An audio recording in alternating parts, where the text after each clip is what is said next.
सियावर रामचंद्र जी की जय, उमापति महादेव की जय, पवन सुत हनुमान जी की जय, गोस्वामी तुलसीदास जी महाराज की जय। जय जय श्री राम, जय जय श्री राम, जय जय श्री राम। भगवान श्री राम की जो छवि है भक्तों के अंतःकरण में अपने अपने भावों के द्वारा निर्मित होती है। जिस प्रकार अयोध्या में अयोध्यावासी भगवान को राजा रूप में देखना चाहते हैं, वह राजा राम की पूजा करते हैं। चित्रकूट के वासी भगवान को वनवासी रूप में पूजते हैं और वनवासी राम की पूजा करते हैं। मिथिलावासी भगवान को युवावस्था में किशोरावस्था में देखना चाहते हैं और जनक लली माता जानकी के साथ उनका पूजन करते हैं। और भगवान शंकर और काकभूषुंडी जी महाराज भगवान श्री राम को बाल रूप में देखते हैं और बाल रूप की ही पूजन अर्चन बंदन करते हैं, क्योंकि उनको वह भाव बड़ा ही प्रिय है। उसी प्रकार मिथिलावासियों के अंतःकरण में जो भगवान की रूप माधुरी से परिपूरित सर्वांग आभूषणों से सुशोभित भगवान की जो मूर्ति है, उसका वर्णन गोस्वामी तुलसीदास जी महाराज ने कई शब्दों में कई जगह पर किया है। भगवान श्री राम धनुष यज्ञ के दिन प्रातः काल ही जागे और लक्ष्मण जी से कहते हैं, हे भैया देखो अरुणोदय हो गया है और अब सूर्य होगा और वह सूर्य इस संसार में प्रकाश करेगा, कमल और संपूर्ण जीव को वह सुख प्रदान करेगा। इस प्रकार का कहा तो लक्ष्मण जी ने कहा कि हे भैया यही सच है कि जो इतने बड़े बड़े राजा हैं, यह उस धनुष रूपी अंधकार को हटाने का सामर्थ्य नहीं रखते। आपके आने मात्र से जिस प्रकार सूर्य के आने से तारे दिखते नहीं हैं, उसी प्रकार आपके आने से सारे राजाओं का जो प्रकाश है, प्रताप रूपी प्रकाश है, वो लुप्त हो गया है। हे भैया, और आप जिस प्रकार सूर्य के आने से संसार को सुख होता है, उसी प्रकार आपके उस धनुष रूपी अंधकार को तोड़ने से यश फैल जाएगा और आपके भक्तजन क्या है कि आनंदित हो उठेंगे। भगवान श्री राम ने लक्ष्मण से कहा, लक्ष्मण तुम तो ठीक कह रहे हो, पर सूर्य के आने के पूर्व अरुणोदय होता है। अरुणोदय का अर्थ होता है जो लालिमा छाती है। सूर्य के रथ का जो सारथी है उसका नाम है अरुण। जो अपने जीवन में प्रातःकाल अरुण का दर्शन करते हैं और पढ़ते हैं, उनकी याददाश्त बहुत तेज रहती है, वह भूलते नहीं है। अरुणोदय को देखने का एक प्रताप है। तो हे भाई, जिस प्रकार सूर्य के पहले अरुणोदय होता है, उसी प्रकार धनुष यज्ञ के पूर्व तुम उदित होगे, अर्थात सर्वप्रथम तुम अपना कार्य करोगे, उसके बाद मैं जो हूँ अपने इस धनुष रूपी यज्ञ के उस अंधकार रूपी धनुष को तोड़ दूंगा। यह भगवान ने बड़ी ही माधुर्य से कहा। कहने का अभिप्राय कितना अच्छा है कि बंदहु लक्ष्मण पद जल जाता, शीतल सुभग भगत सुखदाता, रघुपति कीरति विमल पताका और दंड समान भयउ यश जाका। जिस प्रकार झंडा लहराने में सामर्थ्य किसका है? डंडे का है। यदि डंडा खड़ा हो जाए तो झंडा अपने आप ही लहरा जाता है। उसी प्रकार भगवान की कीर्ति उदित हो, उसके पहले लक्ष्मण जी की भूमिका एक डंडे के समान है। उस डंडे के बिना भगवान की कीर्ति कहीं भी प्रकट होने वाली नहीं है। गोस्वामी तुलसीदास ने इस भाव को इस दोहा में लिखा है। क्या लिखते हैं?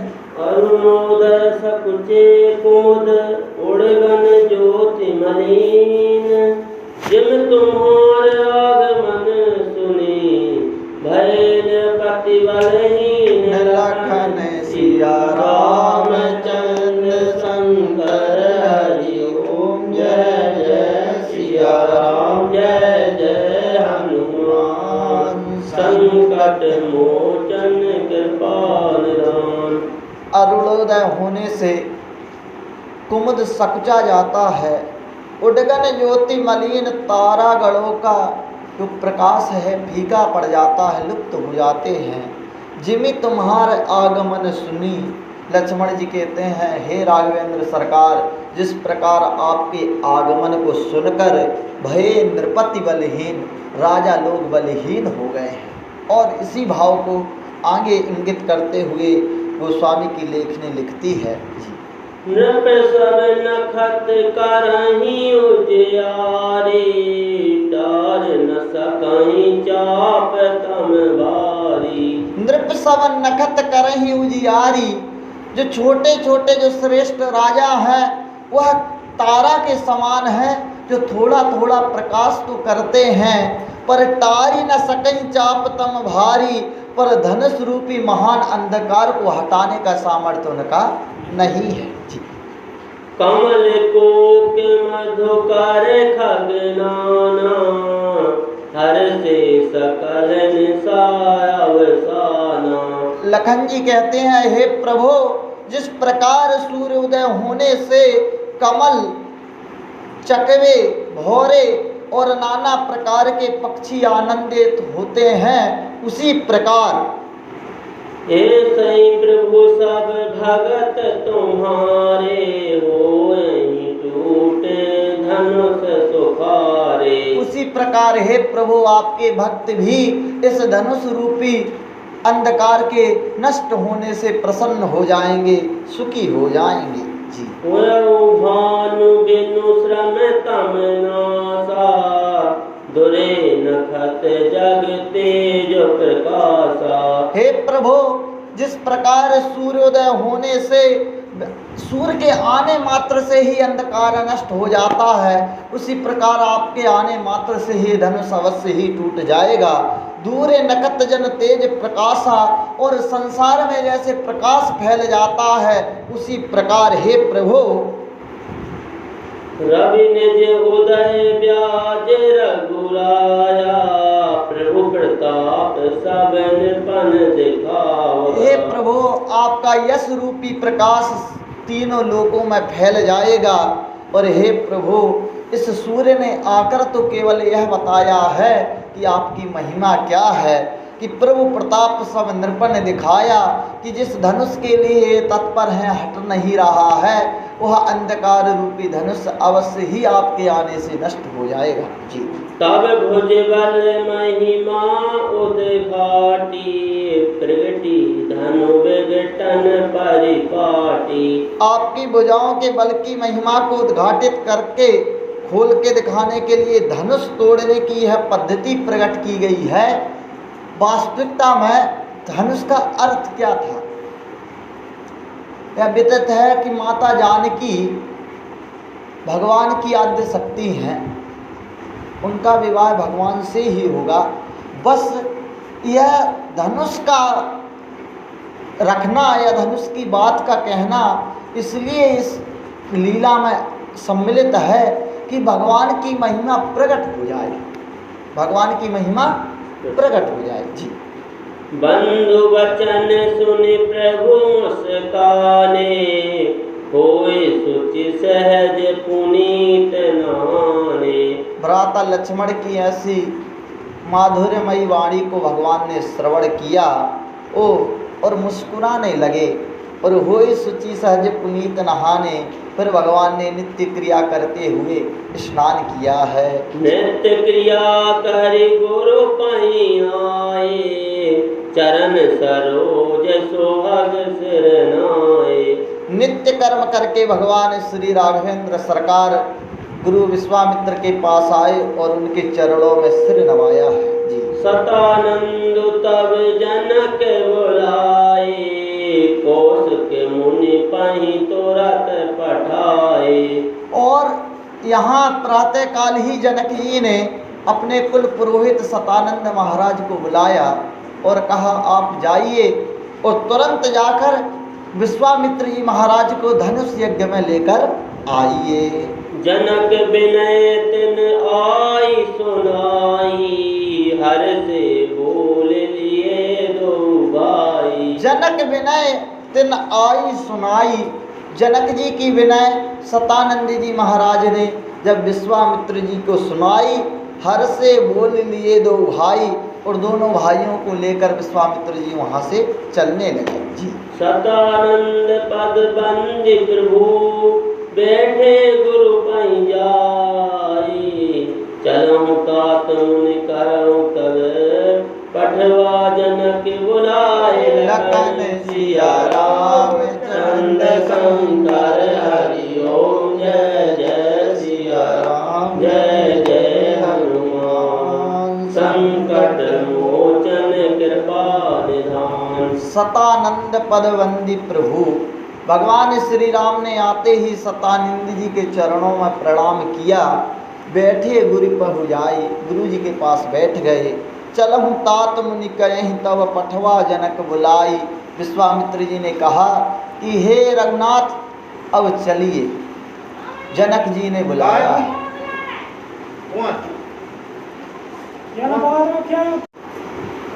श्री विश्वामित्र जी महाराज कहते हैं कि हे राम, सीय स्वयंवर देखिए जाई, सीता जी की स्वयंवर को देखने के लिए चलिए। ईस काहिदो देहि बड़ाई, न जाने परमात्मा किसको यह बड़ाई प्रदान करेगा कि इसने धनुष भंग कर दिया। जी लखन कहा जस भजन सोई, नाथ कृपा तब जा पर होई। लक्ष्मण जी महाराज कहते हैं हे प्रभु, विश्वामित्र जी से, हे प्रभु, यह यश तो उसी को प्राप्त होगा जिस पर ब्राह्मण लोग और मुनि लोग कृपा करेंगे। यह धनुष भंग उन्हीं से हो सकता है जो क्या करेंगे, जिन पर ब्राह्मणों की और गुरु की कृपा हो। कहने का अभिप्राय है, समझें आप, कि यह धनुष है अहंकार रूपी धनुष, और यह जानकी जो है शांति स्वरूपा है, और यह राम आत्मा है।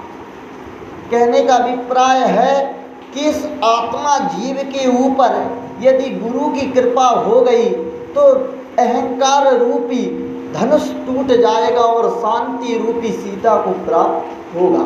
यह जीव जो है किस प्रकार से सीता जी को प्राप्त होगा कि यह आत्मा जो है यही राम है, और वह अहंकार जो है वही धनुष है, और जो सीता है वही शांति है।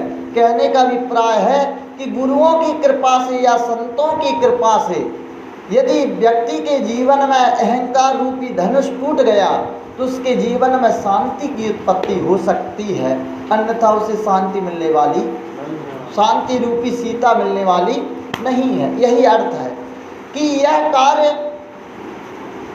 किससे हो सकता है, यह केवल गुरु की कृपा से ही हो सकता है, अन्य कोई इस संसार में दूसरा कोई विकल्प नहीं है। जी हर से मुनि सब सुनी वर बानी, दीन अशीष सबहि सुख मानी।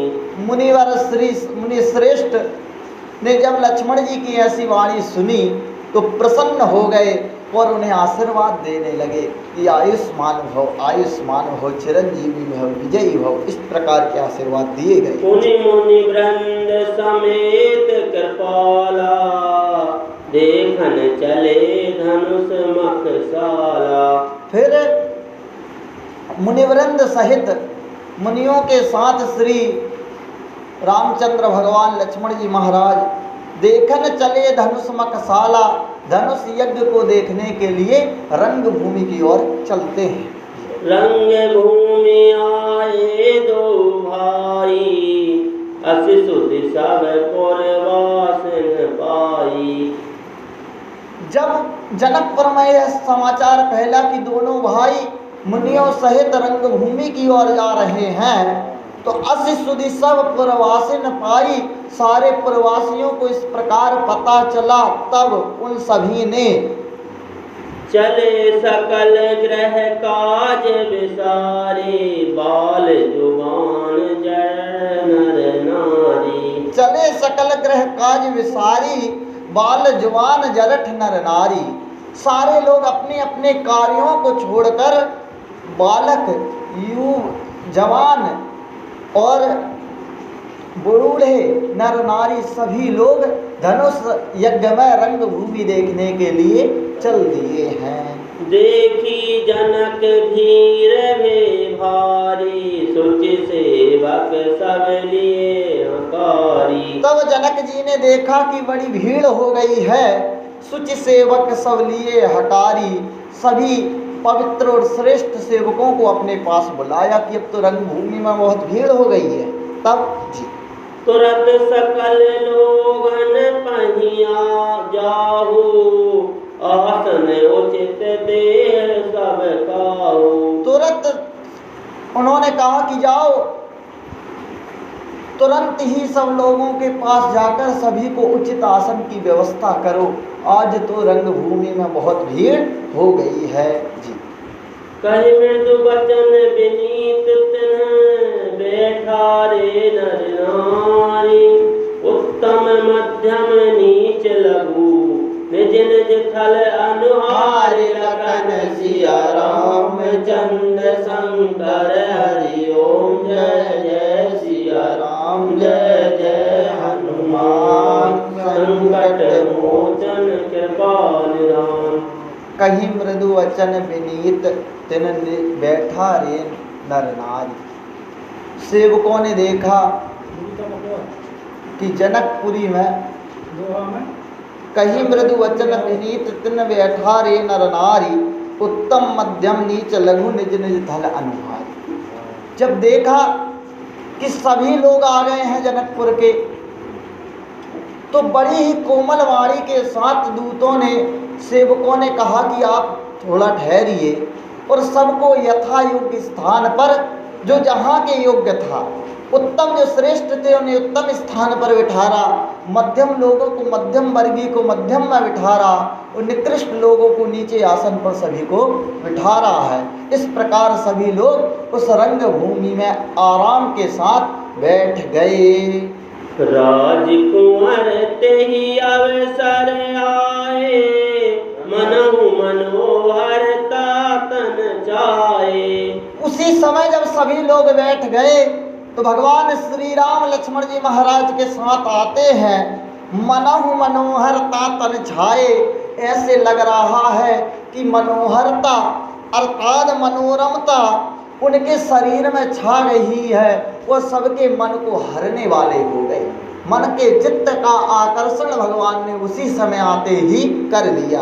गुण सागर नागर बर वीरा, सुंदर श्यामल गौर शरीरा।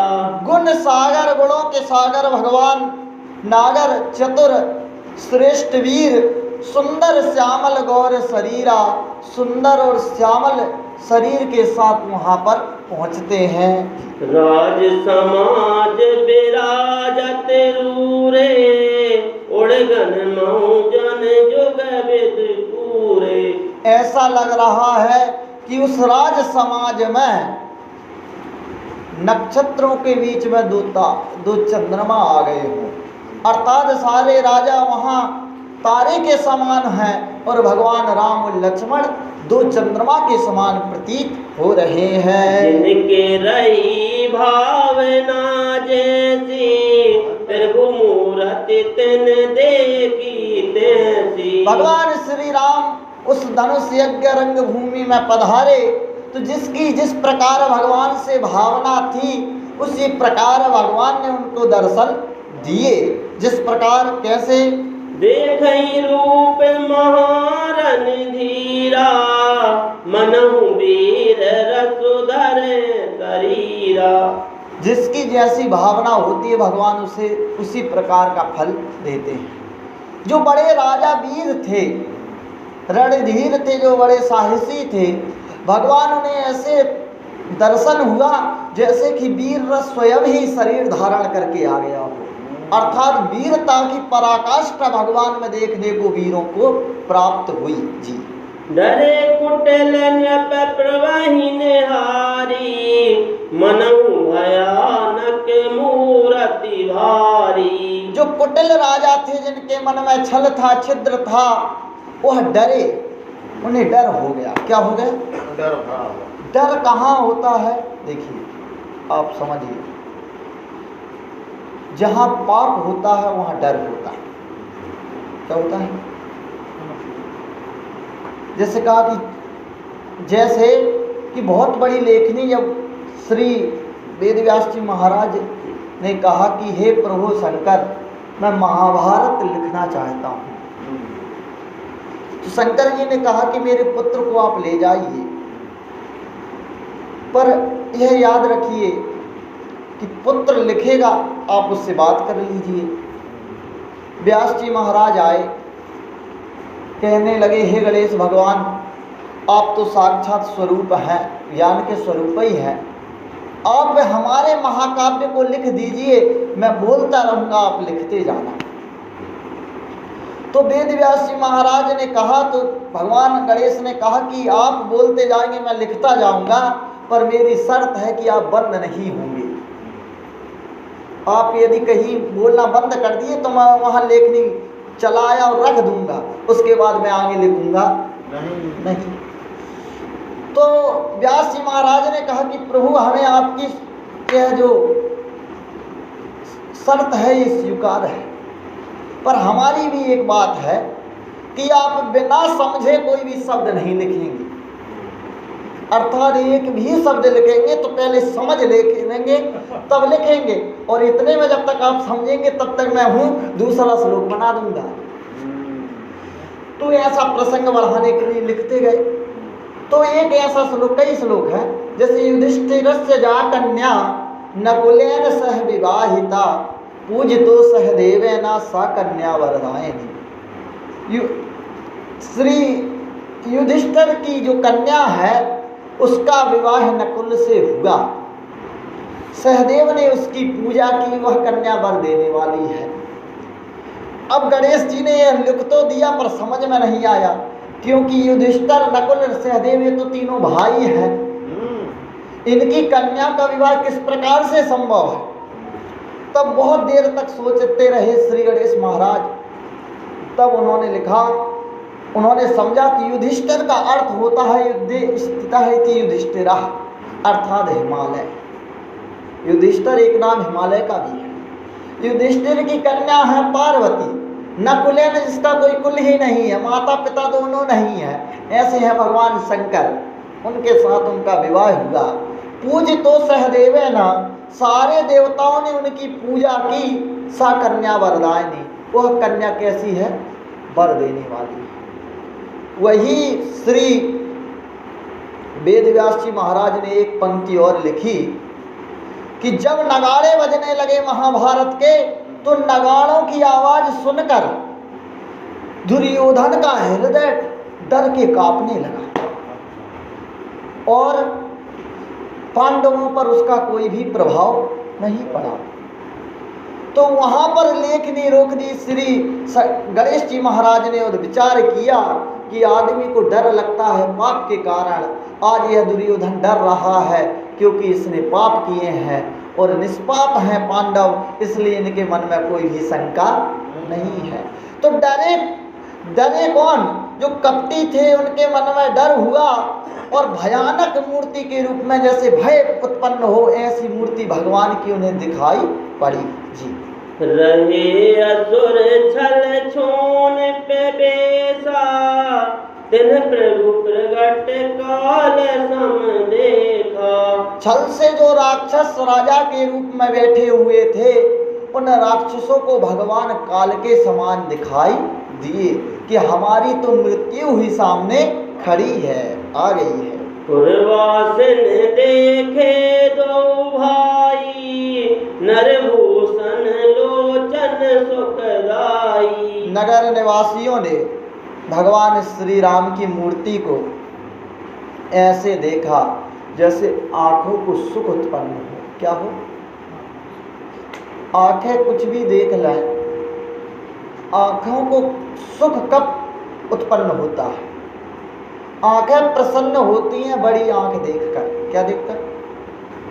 क्योंकि अपने कुल के किसी को भी बड़ा हुआ देखकर क्या होती है? सुंदर आँख देखकर जो है प्रसन्न होती हैं आँखें, क्योंकि अपने कुल को बड़ा देखकर सभी के मन में जो है क्या होता है? सभी के मन में प्रसन्नता होती है। तो भगवान क्या है?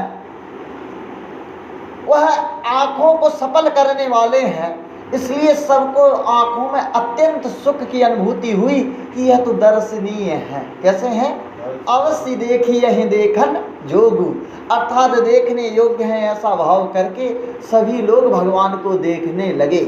और फिर लेखनी लिखते हैं गोस्वामी, नारी बिलोक कहीं हरस हिय निज निज रुचि अनुरूप, जन सोहत सिंगार धरी मूरति परम अनूप, लखन सिया राम चंद्र शंकर हरि ओम, जय जय सिया राम जय जय हनुमान, संकट मोचन कृपा निधान। नारी बिलोक ही हरस हिय।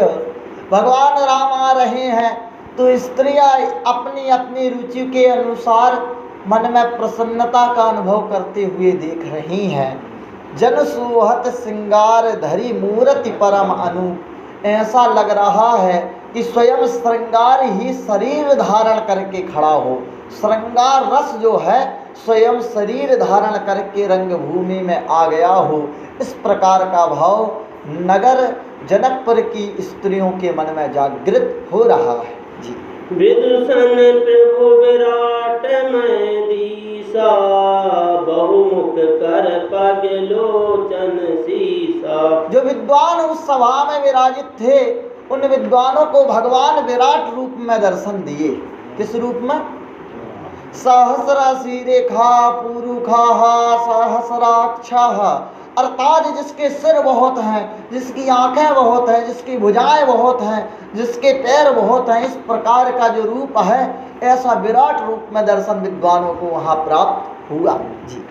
जनक जाति अवलोकहि कैसे, सजन सगे प्रिय लागहि जैसे। जनक जी महाराज की कुटुंब परिवार के लोगों को इस प्रकार से भगवान प्रिय लगे दिखे, जैसे कि अपने ही सजन हो, सगे हो। इस प्रकार का प्रेम उनके हृदय में प्रस्फुटित हुआ।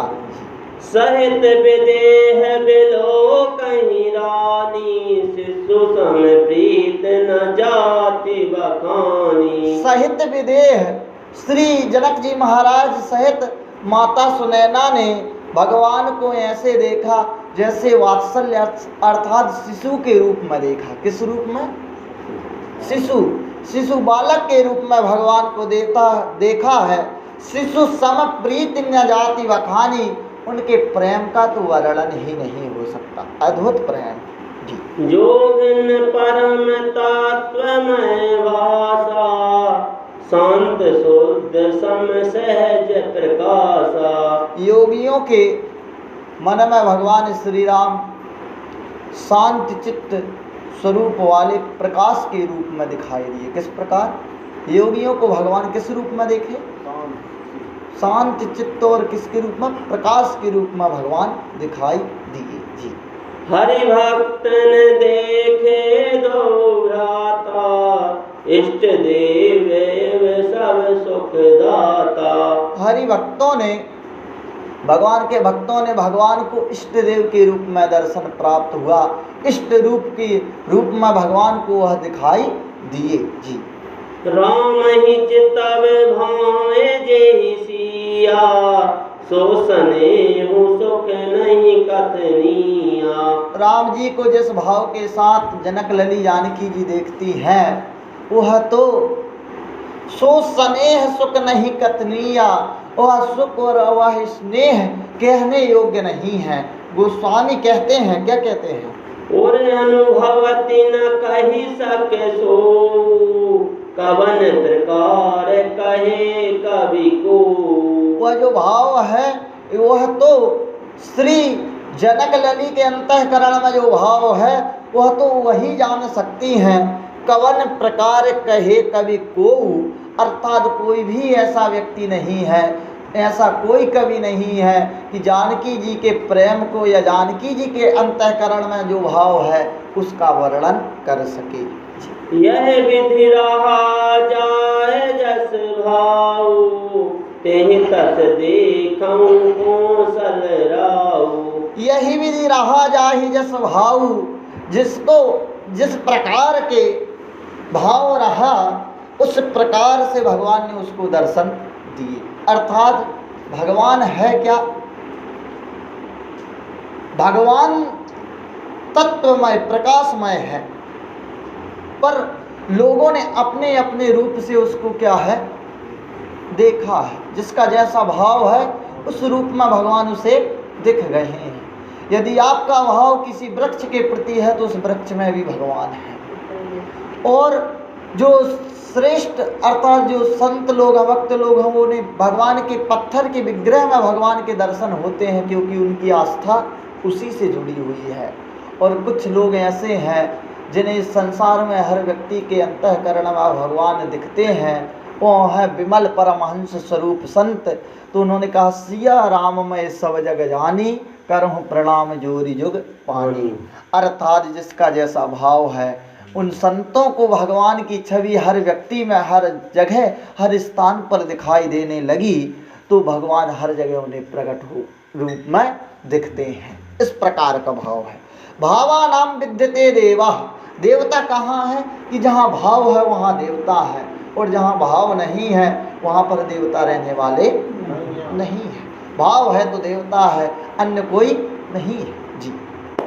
राजत राज समाज महू, कौशल राज किशोर, सुंदर श्यामल गौर तन, विस्मय विमोचन चोर लखन, सिया राम चंद्र शंकर हरि ओम। जय जय सिया राम, जय जय हनुमान, संकट मोचन कृपा निधान।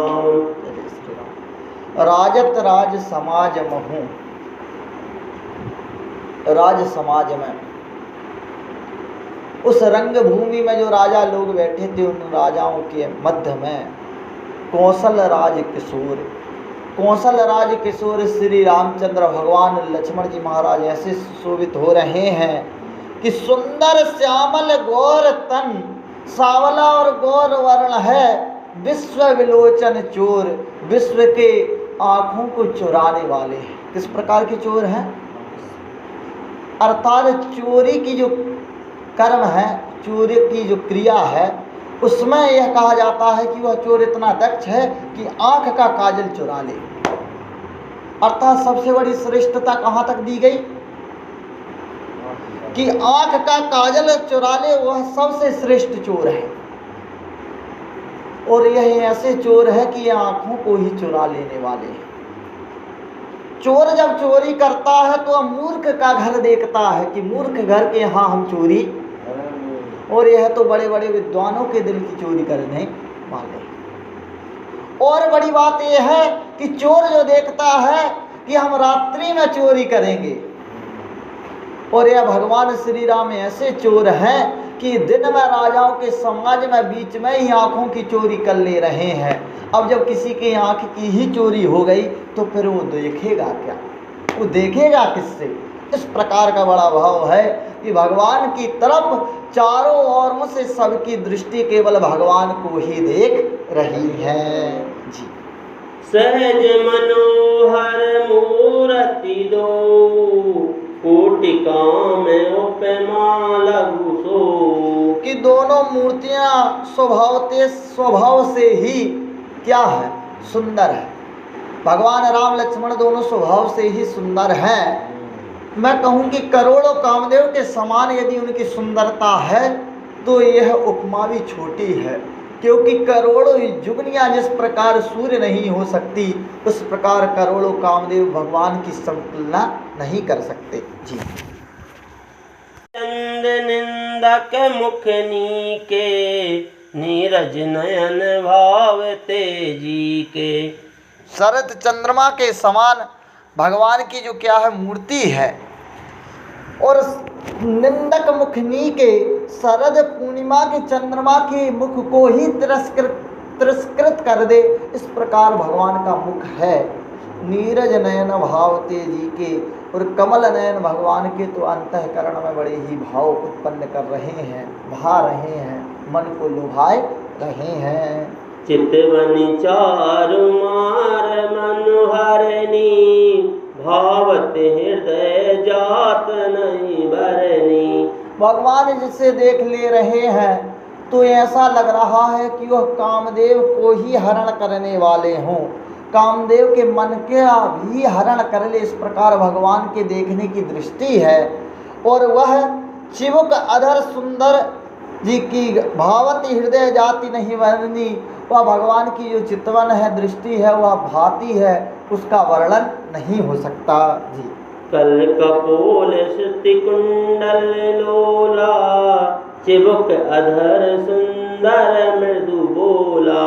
कल कपोल सुंदर गला है, कानों में चंचल झूमते हुए कुंडल हैं, और ठोड़ी और अधर सुंदर हैं, कोमल वाणी है। भगवान की वाणी कैसी है? कोमल वाणी है, क्योंकि भगवान का हृदय कैसा है? कोमल है। जिसका हृदय कोमल है उसकी वाणी कोमल है, जिसका हृदय कोमल नहीं उसकी वाणी कोमल नहीं है। जी। कुमुद बंधु कर निंदक हासा, भृकुटि विकट मनोहर नासा। हंसी चंद्रमा की किरणों का भी तिरस्कार करने वाली है, भौहें टेढ़ी हैं, और नासिका तो मन को हरने ही वाली है। भगवान की नासिका का क्या वर्णन किया जाए? भाल विशाल तिलक झलकाई, कछ बिलो की अली अवनी लजाई। भगवान का विशाल भाल है और उस पर तिलक लगाए हुए हैं, कच बिलो की अली अवली लजाही, इस प्रकार घुंघराले वाले भगवान के हैं कि उन्हें देख कर जो भौरा है, भौरों का झुंड है, वो भी क्या हो जाए? लज्जित हो जाए। पीत चोटिनी सिरहि सुहाई, कुसुम कली बिच बीच बनाई। पीली चौकेनी टोपिया सिर पर सुशोभित है, कुसुम कली बिच बीच बनाई, जिनके बीच बीच में फूलों की कलियां लगाई गई हैं। जी। रेखे रुचिर कंबु कलगीवा, जनु त्रिभुवन सुषमा की सीवा। भगवान श्री रामचंद्र जी महाराज का जो गला है, उस गले में 3 रेखाएं हैं, और ऐसा लग रहा है कि इसने तीनों लोकों की शोभाओं को क्या कर दिया हो, यहाँ पर समेट कर रख लिया हो। इस प्रकार की भगवान का गला है। जी। कुंजर मणिकंठा कलित उड़न तुलसी का माल, वृषभ कंद के हरि ठवनी, बल निधि बाहु विशाल। लखन सिया रामचंद्र शंकर हरि ओम। जय जय सिया राम, जय जय हनुमान। संकट मोचन कृपा निधान। हृदय पर गज मुक्ताओं की सुंदर माला भगवान धारण किए हैं, गज मुक्ता की माला धारण किए हैं। तुलसी की माला सुशोभित है जो विश्वामित्र जी ने प्रदान की है। जिसके मन में भटकाव उत्पन्न हो उसे किस माला को धारण करना चाहिए? तुलसी की माला वह धारण करे, अवश्य उसके मन को जो है शांति प्राप्त होगी। और जिसके जीवन में बहुत संकट आ रहे हैं वो रुद्राक्ष की माला धारण करे, अवश्य ही उसके संकटों का निदान भगवान विश्वेश्वर करेंगे। तो वृषभ कंध, भगवान का जो कंधा है वो किस प्रकार उठा है? जैसे कि घोड़े का जो पृष्ठभाग रहता है, कंधा रहता है, के हरि ठवनी, और सिंह के समान भगवान की क्या है? ठवनी है, अर्थात सिंह सी भगवान की चाल है। और बल निधि बाहु विशाल, और जो विशाल भुजाएं हैं वह तो बल का घर ही है। अर्थात उनसे अधिक विशाल भुजाएं और जो बल है वो किसी के पास नहीं है जी।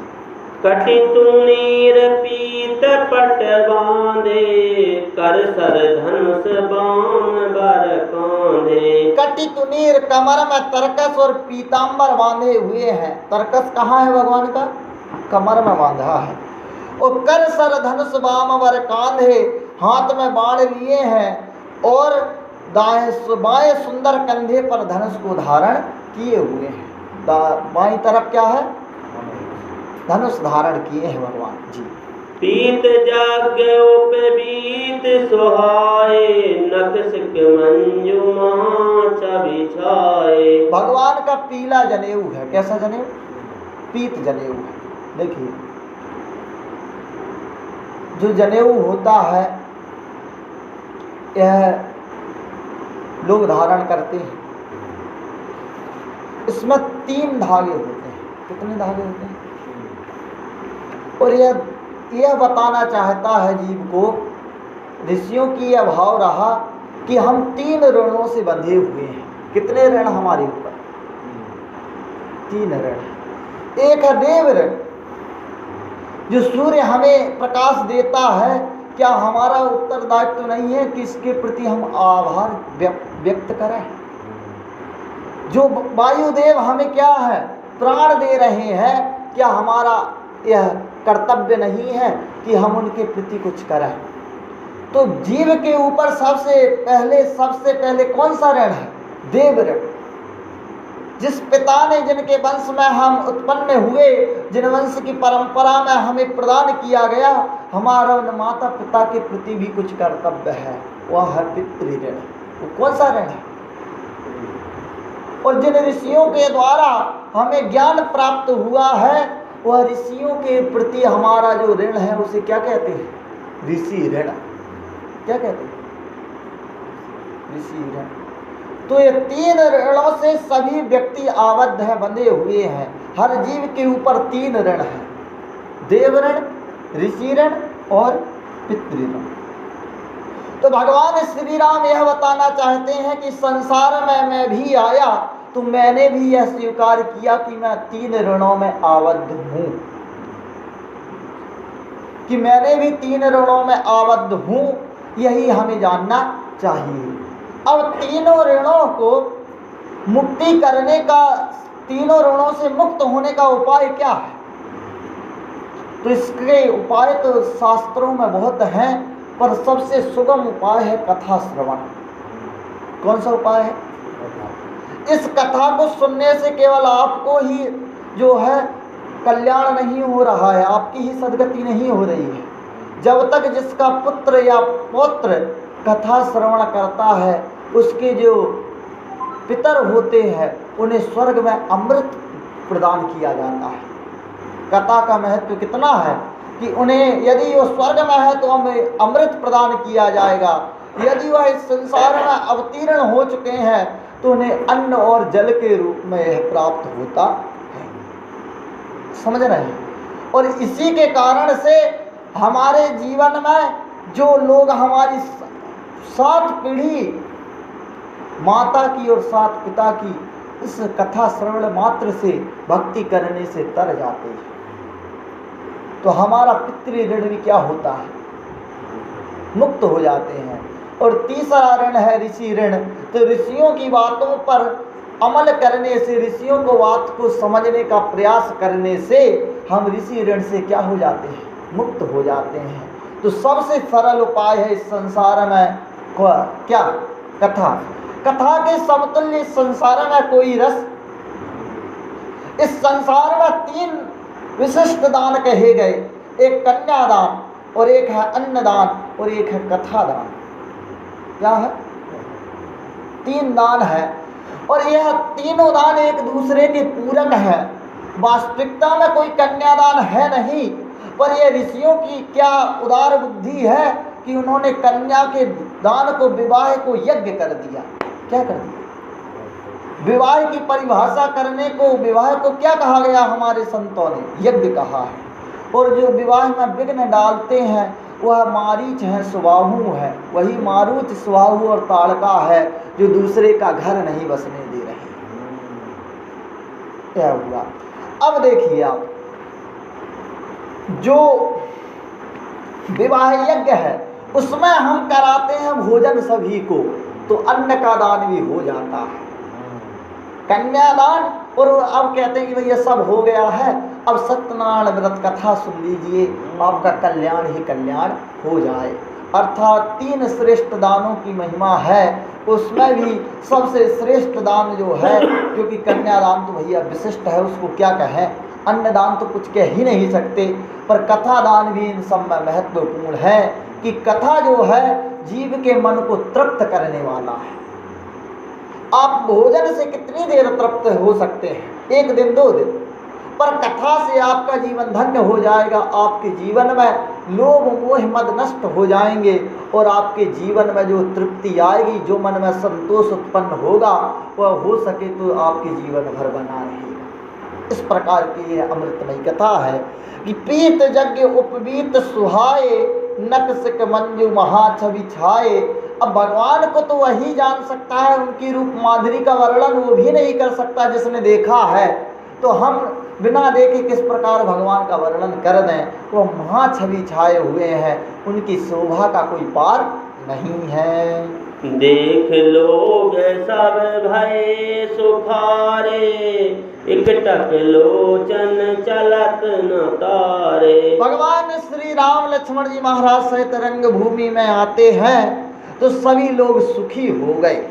एकटक लोचन चलत न तारे, एक टक भगवान को देख रहे हैं। वो चाहते तो हैं कि हम जो है थोड़ा आँखों को विराम प्रदान करें, पर आंखें कह रही हैं नहीं, यह रूप जो है यह देखने योग्य है, एक टक देखना चाहिए। हर से जनक देख दो भाई, मुनिपद कमल गहे तब जाई। प्रसन्न होकर श्री जनक जी महाराज ने देखा कि राम लक्ष्मण सहित विश्वामित्र जी महाराज आ रहे हैं, तो प्रसन्न हो गए और प्रसन्न होकर उन्होंने विश्वामित्र जी महाराज के चरणों में सिर नवाया।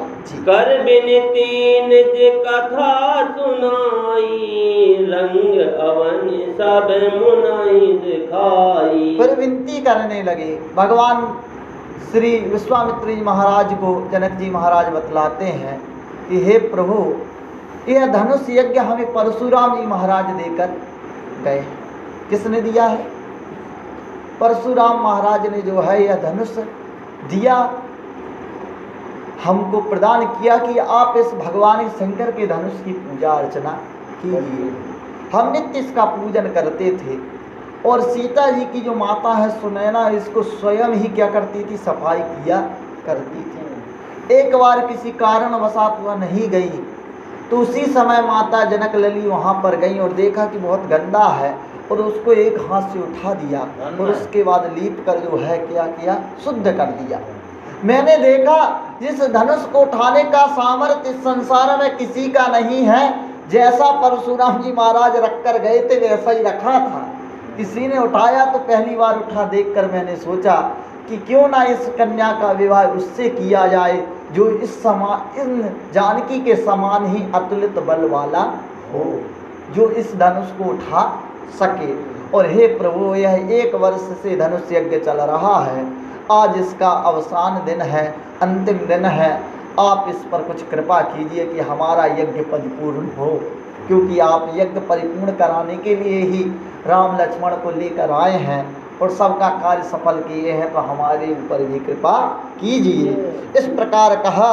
रंग अवनि सब मुनि हिंद खाई, और फिर बताने लगे कि हे प्रभु, यहाँ पर लोग बैठेंगे या ऊपर से जो है जनकपुर के लोग देखेंगे। इस प्रकार भगवान श्री विश्वामित्र जी महाराज को शीरध्वज जनक जी महाराज बतलाने लगे। जी जह जह जाहि कुंवर वर दो, तह तह चकित चितव सब को। जहाँ जहाँ दोनों कुंवर जाते हैं लोग सब उन्हीं को देखते हैं। क्या है? उन्हीं को देख रहे हैं, एक टक भगवान को सभी देख रहे हैं। निज निज रूख राम ही सब देखा, को न जाने कछु मरम बिसेका। सबने अपने अपने रुचि के अनुरूप भगवान के दर्शन किए, कोई अधिक मर्म नहीं जान सका। क्या नहीं जान सका? कि कोई भी अधिक मर्म जानने योग्य नहीं है। यह भगवान की बड़ी अद्वितीय लीला है कि भगवान को कोई अपनी बुद्धि या मन या वाणी से उनको समझ नहीं सकता। भगवान तो उसी को समझ में आते हैं जिसको भगवान समझा दें, अन्य कोई जानने वाला। सोई जान ही जहि देहु जनाई, वो जानत तुम्ही होई जाई। जिसको भगवान जनाना चाहते हैं, बतलाना चाहते हैं कि देख मैं ये हूँ, वही भगवान को जान सकता है। नहीं तो भगवान इस धराधाम पर आए और लोगों ने पहचान नहीं सके। तो को न जान कछु मर्म विशेखा, किसको कैसे दिख रहे हैं यह कोई नहीं जान रहा है कि भगवान के जैसे हमें दिख रहे हैं ऐसे सभी को दिख रहे होंगे। इस प्रकार की लोग पूरी कल्पना करते रहे। पर वाह, गोस्वामी तुलसीदास गुरु की कृपा से श्री तुलसीदास जी महाराज जान गए कि लोगों के अपने अपने भाव के अनुरूप भगवान को दर्शन प्राप्त हुए थे। भली रचना मुनि न पैसन कहेऊ, राजा मुदित सुख लहेऊ। विश्वामित्र जी ने बड़े अच्छे से अवलोकन किया और उसके बाद कहा कि बहुत ही सुंदर है। और जब सुना बहुत ही सुंदर है तो जनक जी महाराज प्रसन्न हो गए कि इन्होंने हमारी बड़ाई कर दी, अर्थात यह बड़े योग्य है, अर्थात हमने अच्छा कार्य किया है। राजा मुदित महासुख लय हूँ, बहुत ही आनंद उन्हें प्राप्त होगा जी। सब मंचन ते मंचो एक, सुंदर विशद विशाल। मुनि समेत दो बंधु तह, बैठा रे महिपाल। लखन सिया रामचंद्र शंकर हरि ओम। जय जय सिया राम, जय जय हनुमान। संकट मोचन कृपा निधान। सब मंचन ते मंच एक, सुंदर विशद विशाल। एक बहुत बड़ा मंच था और उस पर विशाल सिंहासन रखा हुआ था। मुनि समेत दो बंधु तह, बैठा रे महिपाल। उसी श्रेष्ठ स्थान पर दोनों पुत्रों सहित श्री विश्वामित्र जी महाराज को बिठाया गया है जी। फिर वहीं देखी सब न पहिए हारे, जनु राकेश उदय भय तारे। प्रभु को देखकर सब अपने हृदय में विचारने लगे कि इनके सामने तो हमारा बल कुछ है ही नहीं। जनु राकेश उदय भय तारे, इस प्रकार की चंद्रमा के उदय होने से तारे क्या हो जाते हैं? बलहीन दिखने लगते हैं। उसी प्रकार सारे राजा लोग बलहीन हो गए।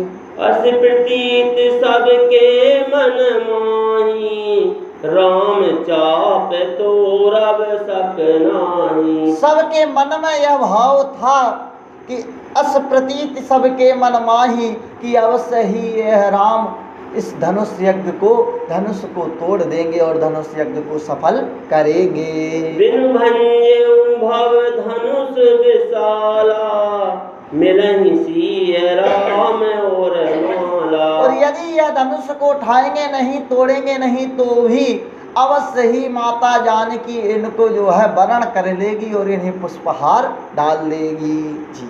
अस विचारी गबनहु घर भाई, जस प्रताप बल तेज गवाई। आपस में राजा लोग विचार कर रहे हैं, ऐसा विचार कर लो कि अब यहाँ आना तो कुछ हुआ ही नहीं।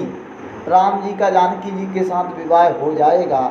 अब हमें अपनी जस प्रताप बल और तेज को गवाते हुए अपने अपने घर की ओर प्रस्थान करना चाहिए। बहसे अपर भूप सुचि बानी, जे अविवेक अंध अभिमानी। बीह से अपर भूप सुनिवानी, अन्य जो राजा लोग थे वह इस वाणी को सुनकर क्या हुए? हंसे। जे अविवेक अंध अभिमानी, जो अविवेकी थे, अंधे थे और अभिमान रखते थे, वह सभी लोग हंसे जी। तोरहु धनुष ब्याहु अवगाहा, बिनु तोरे को कुंवारी ब्याह। कि तोरे धनुष ब्याह अवगाह, टूटेगा धनुष तभी ब्याह होगा, और नहीं तो बिन तोरे को कुंवारी ब्याह, और बिना धनुष टूटे हम जानकी जी का विवाह होने नहीं देंगे। एक बार कालऊ किन हो, सियहित समरज तब हम सो। एक बार काल भी क्यों ना हो, हम सीता जी के हित के लिए उससे भी लड़ जाएंगे, पर हम सीता जी को अपने हाथ से जाने नहीं देंगे। यह सुनी अवर महेप मुस्काने, धर्मशील हरि भगत सयाने। यह सुनी अवर महिप मुस्काने, ऐसा सुनते हुए अन्य जो राजा लोग थे, जो भगवान के भक्त थे, जो धर्म में प्रवृत्त थे, वह लोग क्या हो गए, प्रसन्न हुए और बोलने लगे। क्या कहते हैं? सिय बेहाब राम गर्भ, दूर करन अपन के। जीत कुशक संग्राम, दशरथ के रणवापुरे। सीय विवाह व राम, सीता जी का जो विवाह है वो राम जी के साथ होगा। गर्व दूर कर नृपन के, राजाओं का गर्व दूर करके, अर्थात अवश्य ही धनुष टूटेगा और विवाह होगा। जीत को शक संग्राम, इस संसार में ऐसा कौन है